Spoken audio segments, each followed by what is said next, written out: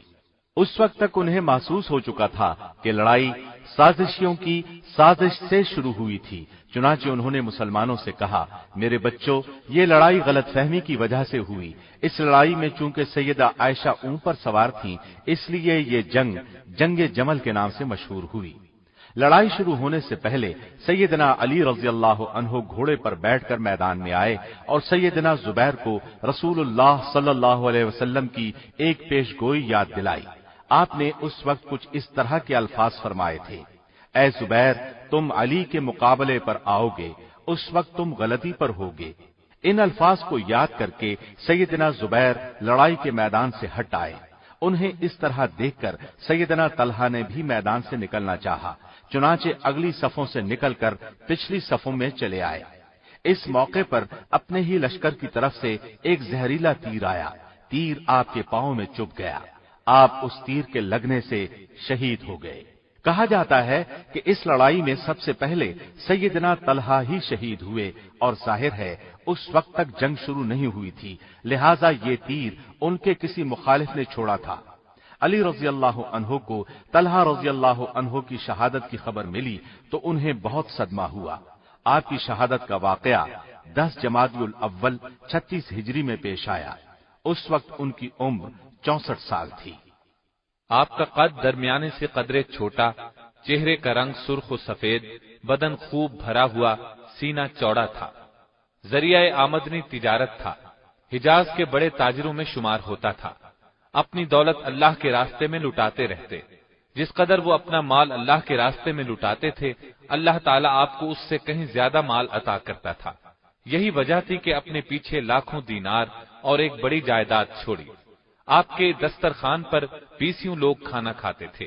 مختلف اوقات میں کئی شادیاں کی، 4 لڑکیاں اور 11 لڑکے پیدا ہوئے۔ آپ کے سب سے بڑے بیٹے محمد کو نبی صلی اللہ علیہ وسلم کا صحابی بننے کا شرف حاصل ہوا۔ محمد بن طلحہ بہت عبادت گزار تھے، انہوں نے بھی اپنے والد کے ساتھ جنگ جمل میں شہادت پائی۔